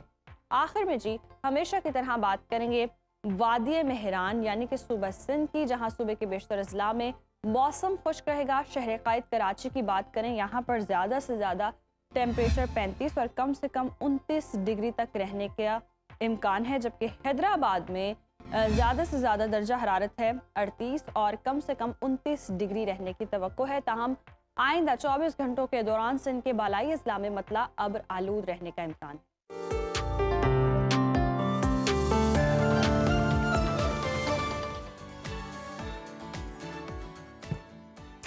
व्यूअर्स, वो मुल्क जो अपने हीरोज़ को भूल जाते हैं उनकी मट्टी बांझ हो जाया करती है। गुज़श्ता साल 3 जुलाई 2025 को लाहौर के नवाही इलाके बाटापुर में 100 साल से ज़ायद उम्र पाने वाले एक बूढ़े इंसान की आंखें हमेशा के लिए बंद हो गईं। वो कोई आम इंसान नहीं थे, वो पाकिस्तान की खेलों की तारीख के पहले सुल्तान पहलवान दीन मोहम्मद थे, जिन्होंने 1954 के मनीला एशियन गेम्स में रेसलिंग के मैदान में दुनिया को चित करके पाकिस्तान की तारीख का सबसे पहला बैनुल-अक़वामी तलाई तमगा जीता। लेकिन अफसोस के दुनिया की नज़रों से दूर, गुर्बत, कसम पुरसी और गुमनामी की चादर ओढ़े ये आलमी फाते खामोशी से इस दुनिया से रुखसत हो गया। बिल्कुल उज़ैर, और ये हमारे निज़ाम पर एक बहुत बड़ा सवालिया निशान है कि जिस हीरो ने पाकिस्तान का परचम सबसे पहले आलमी सतह पर बुलंद किया वो आज हमारे तालीमी निसाब से ही गायब है। और कामयाबी की इस बुलंद तरीन चोटी से महरूमी की इस गहराई तक का सफ़र ये सोचने पर मजबूर करता है कि क्या हमारे यहाँ हीरो सिर्फ क्रिकेट में पैदा होते हैं, बाकी खेलों के हिस्से में सिर्फ अंधेरा और कसम पुरसी क्यों आती है। इसी दर्द, फिक्री बहरान और पाकिस्तान में खेलों के मुस्तकबिल पर बात करने के लिए आज हमारे साथ मौजूद है पाकिस्तान का फ़ख्र, वर्ल्ड बॉक्सिंग काउंसिल WBC का टाइटल जीतने वाले बॉक्सर शुएब ज़ाहरी साहब। बहुत शुक्रिया आपके वक्त का। वेलकम टू सुनो पाकिस्तान। अच्छा, सबसे पहले तो ये बताइएगा, पहलवान दीन मोहम्मद ने 1954 में पाकिस्तान के लिए पहला जो है वो आलमी हम देख रहे हैं तोहफा जीता, लेकिन वो 2025 तक यानी अपनी वफात तक एक गुमनाम जिंदगी गुजारते रहे। हमारे मुआशरे और स्पोर्ट्स बोर्ड्स का अपने हीरोज़ के साथ ये रवैया नए आने वाले खिलाड़ियों के हौसले किस हद तक तोड़ता है? बिस्मिल्लाहिर्रहमानिर्रहीम। सबसे पहले आप लोगों का बहुत शुक्रिया मैडम। जी हाँ, दीन मोहम्मद जो हमारा मतलब कौमी हीरो था, जैसा आप लोगों ने मतलब इनके बारे में बताया, 1954 में हमारा मतलब जो इन्होंने गोल्ड लाया था, जो सोने का तमगा जीत कर पाकिस्तान का नाम पूरी दुनिया में रोशन किया था। 2025 तक ये इसी मतलब ये जब तक जिंदा था तब तक मतलब इनका कोई मतलब नाम नहीं था, कोई इस तरह का मतलब कोई पैकेज, कोई इस तरह का मतलब पाकिस्तान गवर्नमेंट की तरफ से कोई इस तरह का मतलब अच्छा इनाम इनको नहीं मिला, जिससे ये अपना जिंदगी मतलब सेटल कर सके, अपने बच्चों को मतलब अपने मतलब जो रिश्तेदारों को मतलब एक इस तरह का नाम बनाए जिससे मतलब लोगों को मतलब एक सुनहरी अल्फाज एक करके याद करें। कहने का मतलब ये है कि इसी तरह मतलब दीन मोहम्मद के साथ साथ हमारे मतलब बॉक्सिंग के मतलब काफी इंटरनेशनल हीरोज हैं, जिसके नाम मतलब उस्ताद अली बख्श, असगर चंगेजी हैं। तो इन्होंने भी मतलब ओलंपिक में और इंटरनेशनल लेवल पे काफी मेडल्स लेके आए हैं। हुसैन शाह तो मतलब 100 एशियन गेम्स में और सिर्फ गेम्स में तकरीबन 5 टाइम गोल्ड हुआ है मुसलसल। ये पाकिस्तान की हिस्ट्री में ये बड़ी तारीख मतलब। जी बिल्कुल शुएब, आपने सही निशानदेही की। आप खुद एक आलमी चैंपियन बॉक्सर हैं। पाकिस्तान में अगर हम देखें तो नॉन क्रिकेटिंग स्पोर्ट्स है, कुश्ती हो गया, बॉक्सिंग, हॉकी जो कि हमारा कौमी खेल भी है, उसके अलावा बहुत सारे भी खेल हैं, लेकिन उनके खिलाड़ियों को हुकूमत की जानिब से वो सपोर्ट क्यों नहीं मिलती जो उनका जायज़ हक है? जी, हुकूमत की जानिब से मतलब लाइक आपने जो सपोर्ट की बात की, क्रिकेट को काफी सपोर्ट कर रहे हैं हुकूमत। लाइक मतलब जो PCB हैं, उनके जो चेयरमैन है मोहसिन नकवी साहब, माशाल्लाह वो काफी मतलब स्टैंड ले रहे हैं इनके लिए। दूसरी बात, PCB जो वो एक अलग बोर्ड है, उनका मतलब हमारे जो पाकिस्तान स्पोर्ट बोर्ड से कोई ताल्लुक नहीं है, उनका मतलब अलग एक बोर्ड उन्होंने बनाया है, उनके अलग एक स्पॉन्सर है, उनके अलग मतलब एक तरीकाकार है। इसी तरह मतलब अभी जो मोहसिन नकवी साहब ने हॉकी फेडरेशन के खिलाफ मतलब एक्शन लिया और हॉकी फेडरेशन ने मतलब उनके खिलाफ जो बात की थी अपने फेडरेशन के लिए जो प्लेयर्स थे उनको जब सपोर्ट किया, माशाल्लाह वो ये वर्ल्ड वाइड में क्वालिफाई हो गया। इसी तरह मतलब हमारे पाकिस्तान में जो टैलेंट है फुटबॉल में, लियारी में, बलूचिस्तान में बहुत अच्छा टैलेंट है। मैं खुद बलूचिस्तान से ताल्लुक रखने वाला हूँ। इसी तरह मतलब हमारे जो बॉक्सिंग टैलेंट इस वक्त कराची में और बलूचिस्तान में तो बहुत ज्यादा टैलेंट है बॉक्सिंग में। लाइक मतलब अगर मैं आपको बताऊं, इस वक्त बॉक्सिंग जो है बलूचिस्तान के एक मरकज बन गया है, माशाल्लाह बलूचिस्तान जो पाकिस्तान के एक मरकज बन गया है। अच्छा शुएब, एक बहुत बड़ा सवाल ये उठ रहा है कि दीन मोहम्मद जैसे बड़े हीरो की ज़िंदगी और उनके कारनामे हमारे स्कूलों और कॉलेजेस के तालीमी निसाब का हिस्सा क्यों नहीं है, और हमारी नस्ल को ये क्यों नहीं पढ़ाया जाता कि क्रिकेट के अलावा भी हमारे खिलाड़ियों ने दुनिया में अपनी काबिलियत मनवाई है, अपना नाम बनाया है? जी, अफसोस ही कर सकते हैं। ये मतलब बड़ी दुख की बात है कि हमारे इस तरह के इंटरनेशनल हीरोज जो बैन-उल-अक़वामी सतह में पाकिस्तान का नाम रोशन करते आ रहे हैं और आज तक माशाल्लाह इनको लोग सुनहरे अल्फाज में याद कर रहे हैं। बैठ के मतलब इसी तरह मतलब तालीमी इदारों में हमारे मतलब बच्चों को ये बताया जाए कि आप लोग कौमी हीरोज थे, इनका भी एक तारीख था। सिविलियन अवार्ड से मतलब इनको नवाजा जाए। इसी तरह मतलब हमारे जो आके मतलब टैलेंटर है तो वो इनको देखकर मेहनत भी करेगा और पाकिस्तान का नाम भी पूरे दुनिया में रोशन करेगा। अगर हमारे पुराने जो हीरोज है उस पे हम लोग मतलब मिट्टी पर डालेंगे, पानी डालेंगे, तो नए जो फ्यूचर में मतलब चैंपियन बनने चाहते हैं या मतलब उनके ख्वाहिश एक ख्वाब है पाकिस्तान के लिए, तो उनका मतलब जो दिल है वो मायूस होगा। क्योंकि पुराने जो मतलब एक मैसेज आया हमारे पाकिस्तान में, एक अच्छा मैसेज नहीं आया क्रिकेट के अलावा बाकी किसी भी स्पोर्ट्स को इन्होंने सपोर्ट नहीं किया पाकिस्तान गवर्नमेंट ने।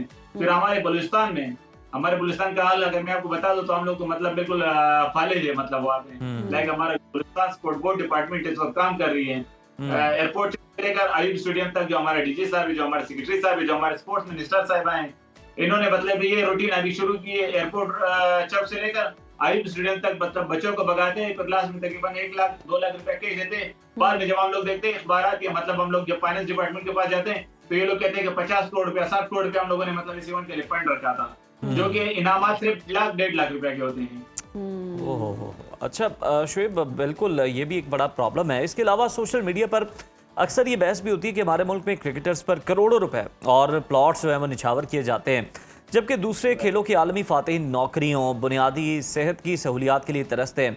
इस तजाद को ख़त्म करने के लिए आपका क्या ख्याल है? क्या इक्वल पॉलिसी होनी चाहिए? बिल्कुल इक्वल पॉलिसी होनी चाहिए, मतलब एक साथ सबको मद्देनजर रखते हुए मतलब इसी तरह जो पाकिस्तान स्पोर्ट बोर्ड इस वक्त काम कर रही है उनको चाहिए कि मतलब तमाम स्पोर्ट्स को मतलब तरजीह दे दें। अपनी सियासत को एक तरफ रख के पहले स्पोर्ट्स, पहले पाकिस्तान का सोचें, फिर बाद में अपनी सियासत का सोचें। तो कहने का मतलब ये इस वक्त जो हमारे मतलब पाकिस्तान में तमाम स्पोर्ट्समैन है वो भी मतलब इस वक्त सियासत के शिकार हैं। जो भी मतलब कुछ लाडला होता है तो उनको सपोर्ट मिलता है, प्रमोट किया जाता है। जो मतलब सियासी जो मतलब इस वक्त मतलब गवर्नमेंट होती है या मतलब जो पहले गवर्नमेंट थी, आने वाला गवर्नमेंट है, उनसे अगर वो टच नहीं होगा तो मतलब उनको सपोर्ट नहीं मिलता है। यहाँ पे टैलेंट की कदर नहीं है, यहाँ पे मेरिट की कदर नहीं है पाकिस्तान, ये हमारी बदकिस्मती है। और दूसरी बात 1948-1947 से लेकर 2012 तक पाकिस्तान बॉक्सिंग फेडरेशन ने तमाम गेम में सबसे ज्यादा गोल्ड मेडल लेके आए इंटरनेशनल लेवल पे। तमाम गेम में सबसे ज्यादा मतलब प्रमोट हुआ है, सपोर्ट हुआ है। 2012 के बाद हमारा बॉक्सिंग भी मतलब यहाँ तक कि मतलब अभी बिल्कुल हमारा नाम निशान नहीं है। उस मेडल से हम लोग महरूम हैं, मायूस हैं। जिस मेडल पे मतलब एक मतलब पाकिस्तान का नाम होता था, जो टेबल होते थे 1 2 3 तो 1 पे पाकिस्तान खड़ा होता था।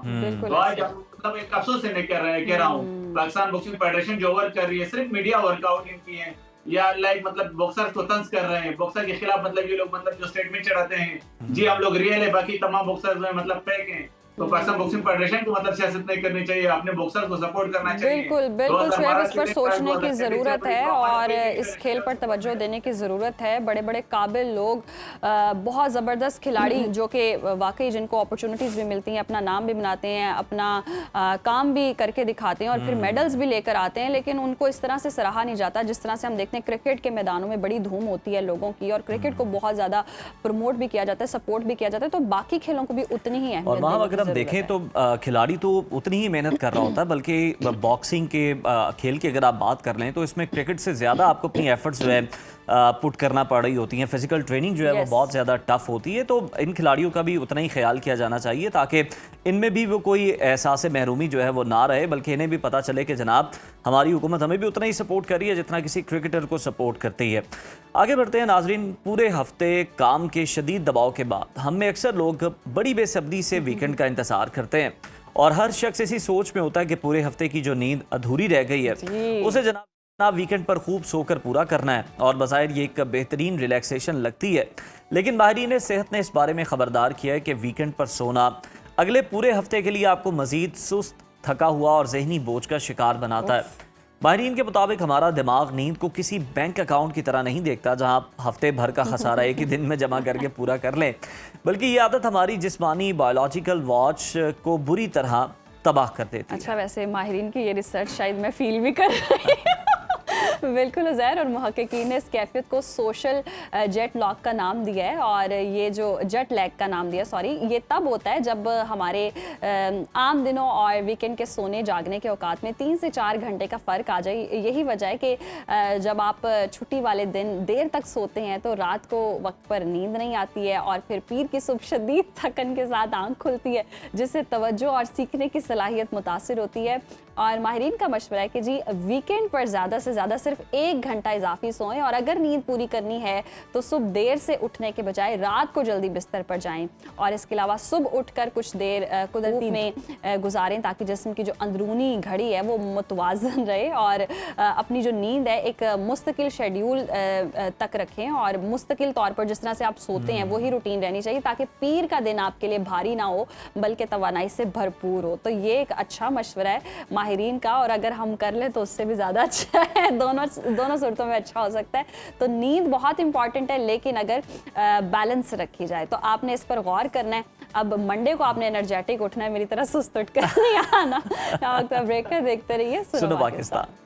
नाज़रीन, औलाद अल्लाह ताला की तरफ से एक अनमोल नेमत है, लेकिन बाज़ औक़ात मुख्तलिफ तिब्बी वजूहात की बिना पर बच्चे की पैदाइश मुकर्ररा वक्त यानी 37 हफ्तों से पहले हो जाती है, जिसे प्री मेच्योर बर्थ कहते हैं। एक मोहतात अंदाजे के मुताबिक पाकिस्तान दुनिया के उन चंद सर फहरिस्त ममालिक में शामिल है जहाँ कबल अज़ वक्त पैदाइश की शरह सबसे ज़्यादा है। यूनिसेफ के मुताबिक हर साल तकरीबन 9 लाख बच्चे वक्त से पहले पैदा होते हैं, और उनमें से 10% से ज़ायद पेचीदगियों की वजह से बच नहीं पाते।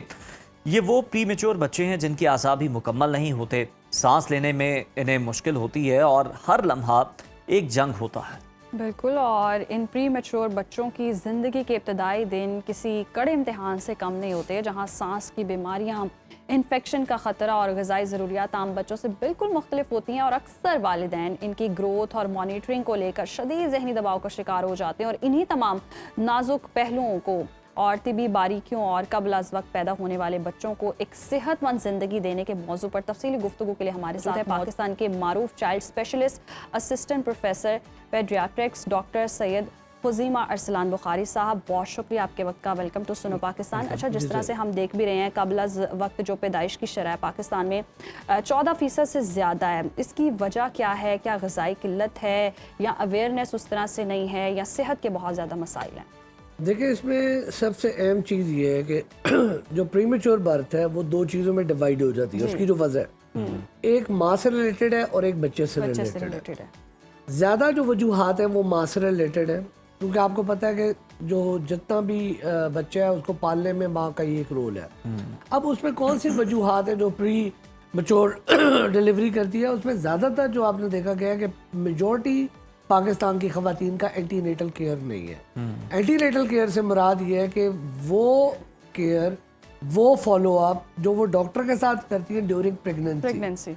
जब भी एक खातून को पता लगता है कि वो प्रेग्नेंट हो गई है तो अब उसके लिए ज़रूरी है कि वो किसी ऑब्स्टेट्रिशियन गायनेकोलॉजिस्ट से अपॉइंटमेंट ले। अगर तो आपके तमाम गवर्नमेंट हॉस्पिटल में ये भी फैसिलिटी मौजूद है।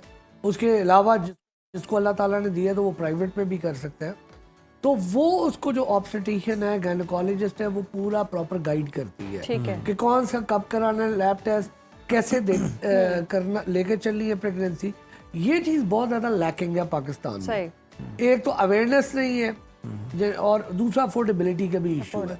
एक तो मेन चीज़ ये हो गई, क्योंकि अगर आपकी एंटीनेटल केयर अच्छी होगी तो उससे आइडेंटिफाई हो जाएंगे प्रॉब्लम्स और वो प्रॉपर्ली एड्रेस हो जाएंगे। उसके अलावा ये है कि माँ का इंटेक भी डेफिनेटली मैटर करता है, बैक टू बैक डिलीवरीज भी मैटर करती हैं। फिर आपको पता है जो प्रोफेशनल खवातीन है, जो जॉब करती हैं, जो फिजिकली काम करती हैं, उनकी जो जॉब की नेचर है वो भी प्रीमेच्योर डिलीवरीज की तरफ लेके जाती है। फिर उनकी वो कंज्यूम क्या करती हैं, डाइट में भी बड़ा फर्क पड़ता है। पाकिस्तान में तो उतना कॉमन नहीं, लेकिन बाहर के मुल्कों में स्मोकिंग और क्या कहते हैं अल्कोहल यूज, ये भी प्रीमेच्योर डिलीवरीज करती है। इसके अलावा फिर बच्चों से रिलेटेड कॉजेज हैं, वो ज़्यादातर कंजेनिटल उनकी एनोमलीज हैं, यानी कि पैदाइशी तौर पे वो सही नहीं बने होते, जिसकी वजह से प्रीमेच्योर डेथ उनकी डिलीवरी होती है। अच्छा, अब हम ये भी बताइएगा कि प्रीमेच्योर बच्चे ज़ाहरी और अंदरूनी तौर पर अगर उन देखें तो नॉर्मल बच्चों से कितने डिफरेंट होते हैं, और कौन से उनके ख़ास तौर पर आज़ा हैं जो पैदाइश के वक्त तक मुकम्मल तौर पर तैयार नहीं हो पाते, और फिर इनक्यूबेटर की ज़रूरत इन्हें कब पेश आती है? देखिए, जैसे एक लफ्ज़ बड़ा हम लोग बचपन में सुना करते थे जी कि तमाम बीमारियों का जो बाप है जी वो बुढ़ापा है। बुढ़ापा इटसेल्फ एक डिजीज़ है। इसी तरह आप कह लें प्रीमेच्योरिटी इटसेल्फ एक डिजीज़ है। ठीक है, अब एक बच्चा जो कि माँ के पेट में होना चाहिए था उस टाइम पे, लेकिन वो डिलीवरी हो गई है, तो डेफिनेटली वो बच्चा अब रेडी नहीं था इस एनवायरनमेंट के लिए। तो जहाँ तक इंक्यूबेटर की बात की ना, इंक्यूबेटर एक आर्टिफिशियल एनवायरनमेंट दिया जाता है बच्चे को कि जो प्रॉपर टेम्परेचर हो और वो आइसोलेटेड हो, उसकी मिनिमल हैंडलिंग हो। क्योंकि प्रीमेच्योरिटी में ऑर्गन्स की जहाँ तक बात की, आपके हेड टू टो सारे ही ऑर्गन्स प्रीमेच्योर होते हैं। ना उसका ब्रेन डेवलप हुआ होता है, ना उसका हार्ट प्रॉपर डेवलप होता है, ना उसका लंग्स डेवलप है, ना किडनीज फंक्शन। अच्छा डॉक्टर साहब, हमें ये भी बता दें कि 37 या 38 हफ्ते जो हैं वो पूरे हो जाएं तो 40 तक, तो फिर तो ठीक है, चले फिर तो उसने अपना साइकिल पूरा कर लिया। लेकिन कितने वीक हों और तब अगर बच्चे की डिलीवरी हो जाए, प्रीमेच्योर हो जाए, वो किस कैटेगरी में आती है और तब जो है वो ज़िंदगी के चांसेस बड़े कम हो जाते हैं? देखें, प्रीमेच्योर डिलीवरी, कोई भी डिलीवरी जो 37 वीक और प्रेगनेंसी से पहले होगी वो प्रीमेच्योर कहलाएगी। ठीक, उसमें ये है कि जो 34 to 37 के दरमियान है उसको हम लेट प्रीमेच्योर बोलते हैं। ओके। एक एक दिन मैटर करता है। अच्छा, एक एक दिन मैटर करता है। अगर एक बच्चा 36 + 3 वीक में डिलीवर हुआ या एक बच्चा 36 + 5 में हुआ तो भी फर्क है। जो टाइम वो अपनी माँ के बगैर गुजारेगा वो उसको रिस्क पे डालेगा ही डालेगा। लेकिन ये आपने देखा ही है कि जो 28 हफ्तों से बाद की डिलीवरी है वो और बच्चे का जरा वेट बेहतर है तो वो somehow मैनेज हो जाता है। अच्छा। लेकिन जो आप पीछे जाते हैं चांसेस बढ़ते जाते हैं कॉम्प्लिकेशन के भी, और बच्चे की आप कह लें मोर्टेलिटी भी बढ़ती जाती है। तो इसका कोई फिक्स तो नहीं है कि हमने किस बच्चे पे जोर लगाना है और किस पे नहीं लगाना। सही। दुनिया में मेरे अपने दोस्त यार होते हैं जो अमेरिका में, वो 21 वीक तक जोर लगाते हैं। अच्छा। जो बच्चा 21 वीक से भी पहले पैदा हो गया तो उस पे वो नहीं लगा। लेकिन ये है कि, और वहाँ पर वो बता रहा था कि 21 to 24 वाले कई वीकेंड भी बच्चे सरवाइव कर गए। अच्छा, वाह। तो वो उनके पास डेफिनेटली केयर बहुत अच्छी है और बाकी सारा भी अच्छा है, असिस्टेंस। लेकिन मेरे पास यहाँ पर मैंने देखा 26, 27 वाले 1-2 बच्चे अब माशाल्लाह 10-10 साल के हो गए। 10 साल। तो वो, लेकिन ये कि इनकी जो मोर्टेलिटी है यानी कि डेथ्स और इनकी मॉर्बिडिटी के रेशो बहुत ज्यादा है। आपको एक प्रॉपर केयर देनी पड़ती है। ये बच्चे लो बर्थ वेट भी होते हैं, तो ये इस वजह से इनके प्रॉब्लम्स बहुत ज्यादा है। और मैंने बताया हेड टू टो इनके प्रॉब्लम। अच्छा डॉक्टर साहब, एक और चीज़ भी होती है कि एक तो नॉर्मल डिलीवरी हो गई, चलो ठीक है। दूसरा ये कि जब जैसे ऑपरेट करवाना, सिजेरियन करवाना, उसमें टाइम डॉक्टर देता है। और समटाइम्स ऐसा होता है वो 37 अगर वीक्स हैं तो वो 35 पर भी कहते हैं इट्स ओके फाइन, आपकी मर्जी, आप जब भी डेट देंगे आप आ जाएं और आपका ऑपरेट कर दिया जाएगा। तो ये जो 35 या 36 पर भी कर देते हैं ऑपरेट करके, उस बच्चे में कोई डेफिशिएंसी नहीं। देखिए, जब तक कोई इंडिकेशन नहीं हो ना, जब तक कोई वजह नहीं हो, तो कोई भी ऑब्स्टेट्रिशियन या कोई भी गायनेकोलॉजिस्ट प्री टर्म उस पे नहीं जाती है, क्या कहते हैं, डिलीवरी पे। क्योंकि उसने अपने पाँव पे कुल्हाड़ी थोड़ी मारनी है। क्योंकि उसको पता है कि यार ये कम से कम वेट करते हैं, ठीक है, कि यार वो टर्म को पहुंच जाए, चाहे वो अगले दिन ही उसको सी सेक्शन करते हैं। ठीक है। लेकिन ये है कि हाँ कोई इंडिकेशन हो। मिसाल के तौर पे आपको पता है कि बच्चे के लेट्स से किडनीज का प्रॉब्लम चल रहा है और वो चाहते हैं इसको अर्ली हम लोग क्या कहते हैं डिलीवर कर लें ताकि इसका प्रॉपर इलाज स्टार्ट हो जाए, या कोई और ऐसी चीज़ है जिसमें वो समझते हैं कि यार प्रीमेच्योर डिलीवरी अगर हम कर भी देते हैं तो उसके, क्योंकि देखिए प्रीमेच्योर के अपने हैजर्ड्स हैं। आपको ये बैलेंस करना पड़ता है कि अगर आप जल्दी इसको डिलीवर करेंगे तो उसके अपने प्रॉब्लम्स दूसरे तो नहीं स्टार्ट हो जाएंगे। तो नॉर्मली ऐसे नहीं करते हैं। हाँ, सर्टेन इंडिकेशंस हो तो वो इस पे प्रीमेच्योर सी सेक्शन या उस पे जाते। बिल्कुल ठीक है। डॉक्टर साहब, जो कबलस वक्त पैदा होने वाले बच्चे हैं, इनमें सांस के मसाइल क्यों ज़्यादा होते हैं और इनके फेफड़ों को मैच्योर करने के लिए कौन से इंजेक्शंस हैं जो कि माँ को लगाए जा सकते हैं पैदाइश से पहले? देखिए, मैंने अभी आपको बताया कि हर चीज़ प्रीमेच्योर है, ठीक है, जो कि रेडी नहीं है। ठीक है। आपको पता है आपका सांस लेना बड़ा इंपॉर्टेंट है। लंग्स आपके प्रीमेच्योर बच्चे के जो होते हैं उनमें एक खास चीज़ होती है सर्फेक्टेंट। सर्फेक्टेंट्स बेसिकली हमारे लंग्स में मौजूद हैं जो कि इसको इन्फ्लेट रखते हैं, ठीक है, क्योंकि आपको पता है जस्ट लाइक अ बलून, ये फूलते हैं, ये बंद होते हैं, हमारे जो भी हम सांस ले रहे होते हैं इनमें ये होता है कि वो सर्फेक्टेंट नहीं प्रोड्यूस हुए होते अभी तक। अच्छा। स्पेशली 28 वीक से पहले तो बिल्कुल नहीं होते। तो होता ये है कि लंग्स कोलैप्स कर जाते हैं, वो पूरी तरह से खुल ही नहीं पाते हैं, बहुत स्टिफ लंग होते हैं। इस वजह से इनका सांस लेना प्रॉब्लमेटिक हो जाता है। अब ये आर्टिफिशियली मिलते हैं सर्फेक्टेंट, और ये एक्सपेंसिव है। अभी पाकिस्तान में मेरा ख्याल है एक सर्फेक्टेंट की कीमत को 35 से 40 हज़ार रुपए के है, और ये आपको पता है कि हर कोई अफोर्ड नहीं फिर कर सकता। यस, गवर्नमेंट में भी लिमिटेड इसकी अवेलेबिलिटी है। तो ये सबसे बड़ा प्रॉब्लम है कि सर्फेक्टेंट ना होने की वजह से प्रीमेच्योरिटी।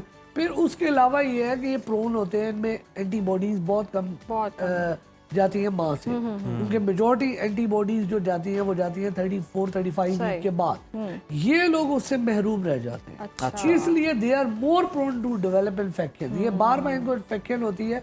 और अगर मेरे से आप पूछें, मेरा तजर्बा कहता है कि 90% बच्चे पाकिस्तान में जो प्री मैच्योर हमारे हाथ से स्लिप आउट होते हैं वो इन्फेक्शन की वजह से। इन्फेक्शन उसमें हम डॉक्टर्स का भी बड़ा एक रोल है कि हमें भी बहुत एहतियात चाहिए, जो नर्सेज हैं, जो बाकी सारे, क्योंकि अगर आपकी हैंडलिंग मिनिमल होगी तो ऑटोमेटिकली इनको इन्फेक्शन कम हो सही। जाएगा। बहुत शुक्रिया डॉक्टर साहब आपके Thank वक्त you. का। और वाकई जी डॉक्टर्स को भी एहतियात करने की ज़रूरत है, पेरेंट्स को भी एहतियात करने की ज़रूरत है, और माओ को भी हेल्दी रहने की ज़रूरत है। हेल्दी लाइफस्टाइल अपनाएं, अपनी सेहत का ख्याल रखें, अच्छी डाइट रखें, और कोशिश यही करें कि जिस तरह से बच्चे इफेक्ट हो रहे हैं, प्री मैच्योर जितनी भी बर्थ हो रही हैं, डॉक्टर्स का भी बहुत ज़्यादा अमल दखल है इसमें। अब नाज़रीन, फुटबॉल के हवाले से एक अपडेट आपको दे दें तो दुनिया का सबसे ज़्यादा खेला और पसंद किए जाने वाला खेल है, और आपको ये जानकर भी हैरानी होगी कि अक़वाम मुत्तहिदा से ज़्यादा मेंबर्स ममालिक फुटबॉल की आलमी तंजीम फीफा के हैं। रवा बरस फीफा का 23वां वर्ल्ड कप 3 ममालिक अमेरिका, मैक्सिको और कनाडा में खेला जा रहा है, और सबकी नज़रें इस बात पर इस एडिशन की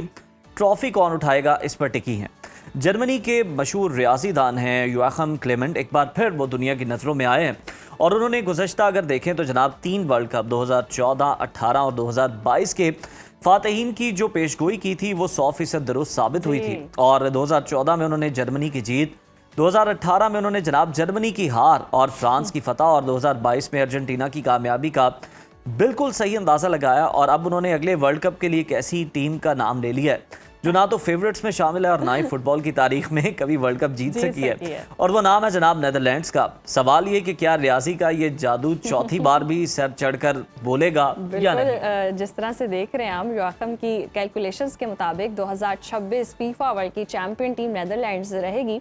दिलचस्प बात यह है कि ये कोई जादू टूना नहीं है, बल्कि एक बाकायदा इकनॉमिक मॉडल है। योआखिम क्लेमेंट ने इस पेशगोई के लिए 4 बुनियादी अवामिल का सहारा लिया है: मुल्क की आबादी, वहाँ का मौसम, खेलों के लिए मौशी वसाइल और मौजूदा फीफा रैंकिंग। उनका कहना है कि जी बड़ी आबादी से बेहतरीन टैलेंट मिलता है, और साजगार मौसम जो है वो खिलाड़ियों को साल भर फिट रखने में मदद देता है। और नेदरलैंड्स इस फार्मूले के मुताबिक इस बार तारीख रकम करने जा रहा है। और नाजरीन, ये बात भी देखिए, आपके खेल में सनसनी तो हमेशा होती है, लेकिन जब इसमें साइंस और डेटा शामिल हो जाए तो तजस्सुस जो है वो ज़्यादा बढ़ जाता है। अब देखना ये कि क्या नेदरलैंड क्लेमेंट के मौशी मॉडल पर पूरा उतरकर फुटबॉल वर्ल्ड कप का नया चैंपियन बनेगा या नहीं। और उनकी क्रेडिबिलिटी जो 3 वर्ल्ड कप में जनाब उन्होंने कायम की है, प्रेडिक्शन करके दाव पे भी लगी है, वो पूरी हुई है। इस बार वो जनाब देखते हैं कि वो पूरी होती है या फिर पिछले रिकॉर्ड भी ले दे जाती है। बिल्कुल ऐसे। इस पर हमारी नजर रहेगी। प्रोग्राम में ब्रेक लेते हैं, स्टे विद अस।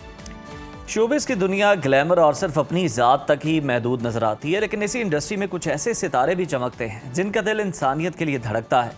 पाकिस्तान की मकबूल और कामयाब तरीन अदाकारा हानिया आमिर, जो करोड़ों दिलों पर राज कर रही हैं, एक बार फिर सबकी तवज्जो का मरकज बन गई हैं। लेकिन इस बार वजह उनकी कोई नई फिल्म या ड्रामा नहीं, बल्कि उनका एक बड़ा फलाही काम है। हानिया आमिर ने मारूफ गुलकार अबरारुल हक की फलाही तंजीम सहारा लाइफ ट्रस्ट के हस्पताल में एक मुकम्मल नया वार्ड अतिया किया है, जिसे फरियाल निगत के नाम से मंसूब किया गया है। और ये इकदाम साबित करता है कि सच्ची कामयाबी सिर्फ शोहरत कमाना नहीं है, बल्कि माशरे के महरूम तबके के काम आना है। बिल्कुल ज़ाहिर ऐसे ही है। और जैसे ही ये खबर सोशल मीडिया पर सामने आई, मद्दाहों और सारिफीन की जानिब से हानिया आमिर को ज़बरदस्त जी खिराज तहसीन पेश किया जा रहा है, उन्हें सराहा जा रहा है, अप्रिशिएट किया जा रहा है, और लोग उन्हें बहुत खूबसूरत दिल रखने वाली शख्सियत करार दे रहे हैं, और उनके लिए दुआओं का एक तांता बंधा हुआ है कि ऐसे वक्त में जब मुल्क में सेहत की सहूलियात की शदीद कमी है, किसी सेलिब्रिटी का आगे बढ़कर अस्पताल का वार्ड कायम करना एक शानदार मिसाल है। और हानिया आमिर ने साबित कर दिखाया कि जब अल्लाह आपको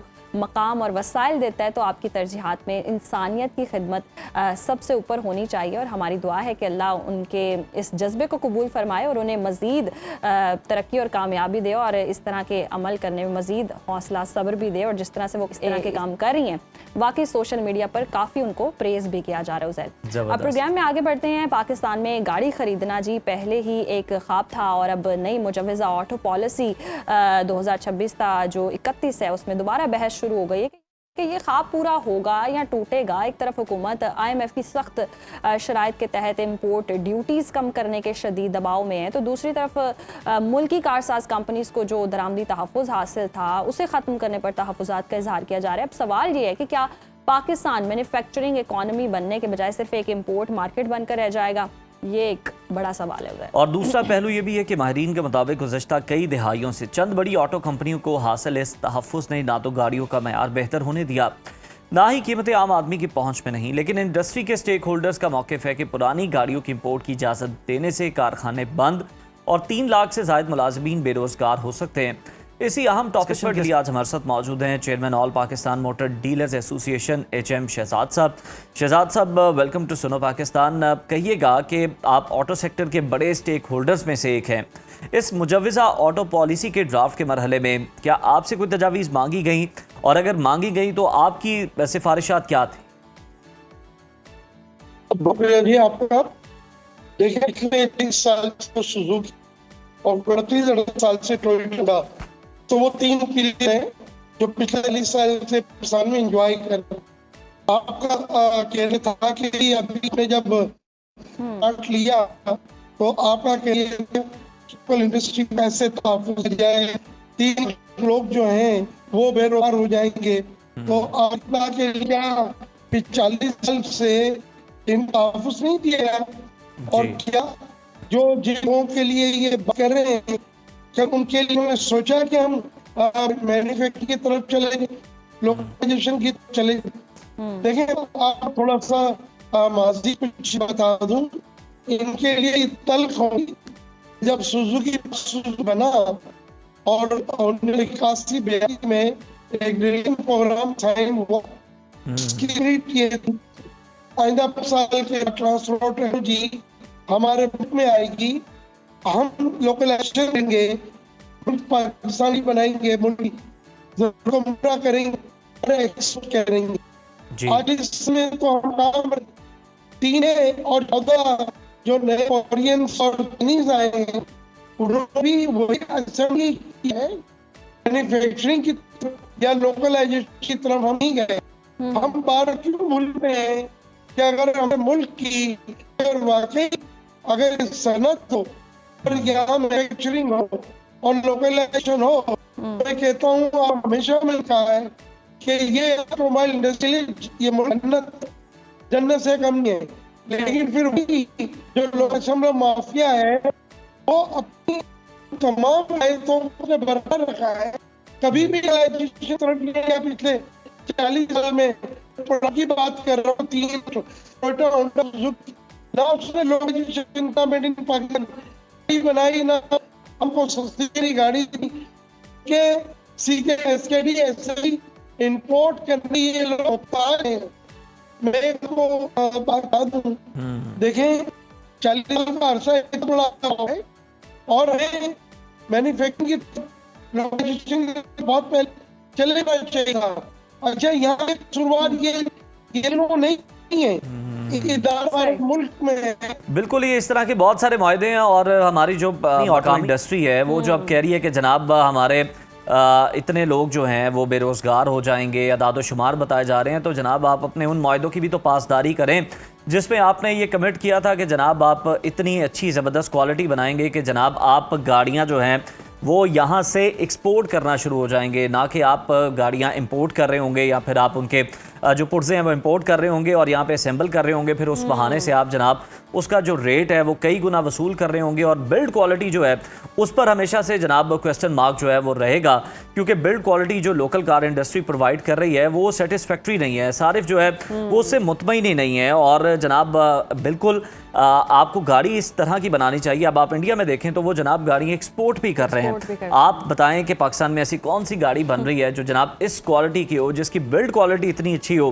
कि वो एक्सपोर्ट करने के काबिल हो। जब आप ऐसी गाड़ी नहीं बना रहे तो ऑब्वियसली जो गाड़ियां जापान या दूसरे ममालिक से आती हैं, इंपोर्ट होती हैं, आप उन्हीं को खरीदने पर जनाब तरजीह देंगे, क्योंकि उनमें छोटी गाड़ियों में भी बहुत ज़्यादा फीचर्स होते हैं। और आज भी ख्वाब ही है कि एक मुनासिब प्राइस में कोई अच्छी गाड़ी मिल सके, और पाकिस्तान में खास तौर पर सेफ्टी मेजरमेंट्स उस तरह से गाड़ी में एक और लग्जरी भी है, हम उसको डिस्कस कर लेते हैं। जी जी बिल्कुल करें। अच्छा, मैं ही कर लेती हूँ। अच्छा, मौजूदा दौर में हम देखते हैं बिजली के भारी बिल हर घर का सबसे बड़ा सरदर्द बने हुए हैं, और महंगाई के इस दौर में आम आदमी रिलीफ के लिए हर जतन करे, लेकिन गर्मियाँ भी हैं और फ्रिज बगैर जो है गुजारा मुमकिन भी नहीं है, फ्रिज के बगैर। और फ्रिज को कूलिंग जो है उसकी ठीक रखने के लिए, फ्रिज देखने के लिए, चेक करने के लिए माहिरीन ने एक इंतहाई अनोखा और सस्ता टेस्ट बताया है, जिसके लिए आपको सिर्फ जी 60 सेकंड और $1 या कोई भी करेंसी नोट दरकार है। आपने बस इस नोट को फ्रिज के दरवाजे के दरमियान रखकर बंद करना है। अगर वो नोट आसानी से बाहर आ जाए तो समझ जाएं कि आपके फ्रिज की जो रबड़ है, जो सील है, वो जवाब दे चुकी है। ये बज़ाहिर मामूली सी दिखने वाली जो रबड़ होती है, इसकी अगर ख़राबी हम देख लें तो वाकई जो ठंडी जो फ्रिज लग रही होती है वो फिर इसलिए ठंडी नहीं होती है क्योंकि उसकी जो रबड़ है वो ख़राब हो गई होती है। तो आपका फ्रिज कमरे की गर्म हवा को अंदर खींच लेता है, जिससे बिजली का बिल जो है वो कई गुना बढ़ जाता है। और बिल्कुल एक और चीज़ जो है वो मैं अपने पास से भी शेयर करना चाहूँगा कि जनाब आप डॉलर जो है वो ना रख के टेस्ट करें। आप कोई 10-20 का नोट रख लें, क्योंकि वो डॉलर के साथ जनाब अगर आपकी फ्रिज का रबड़ ठीक हुआ तो फिर डॉलर का नुकसान हो जाएगा। और जनाब बिल्कुल ख़राब सील की वजह जो है ये फ्रिज की तवानाई का इस्तेमाल 25% तक बढ़ा देती है। और हम आम तौर पर फ्रिज के अंदरूनी हिस्से और उसकी सफाई पर जनाब पूरा फोकस करते हैं, लेकिन ये जो छोटी सी रबड़ की पट्टी है इसको हम इग्नोर करते हैं, जो दरअसल ठंड को लॉक किए रखती है। ख़ास तौर पर गर्मियों के मौसम में जब किचन का दर्जा हरारत पहले ही बहुत ज़्यादा हो तो फ्रिज को अंदरूनी दर्जा हरारत को बैलेंस रखने के लिए दुगनी मेहनत करना पड़ती है। और अगर ये रबड़ ख़राब है तो फिर कंप्रेसर मुसलसल चलता है और बिजली का मीटर भी जनाब घूमता रहता है। तो आज ही आप भी जनाब किसी महंगे इलेक्ट्रिशियन को बुलाने की बजाय या कंपनी का नुमाइंदा बुलाने की बजाय ये साथ जनाब आप PKR वाला टेस्ट खुद करें और अपने बिजली के बिल में नुमाया और वाज़ेह कमी लाकर अपनी मेहनत की कमाई को कम से कम ज़ाया होने से बचाएं। ये तो एक मसला है। दूसरा ये भी होता है कि फ्रिज को बार बार जो खोल रहे होते हैं और जब फ्रिज लॉक लग जाती है, बच्चे तो झूल भी रहे होते हैं उस वक्त भी लॉक भी लग जाता है, तब भी खोल रहे होते हैं, उसकी वजह से भी ना रबड़ लूज हो जाती है। तो ये आपने जरूर एहतियात करनी है, वरना फिर फ्रिज भी खराब होती है, बिजली के बिल भी ज्यादा आते हैं। तो ये वैसे भी चल के लूजिंग हो जाती है। ये आपने एहतियात करनी है। आज के प्रोग्राम से इतना ही, हमें दीजिए इजाजत। अल्लाह हाफ़िज़।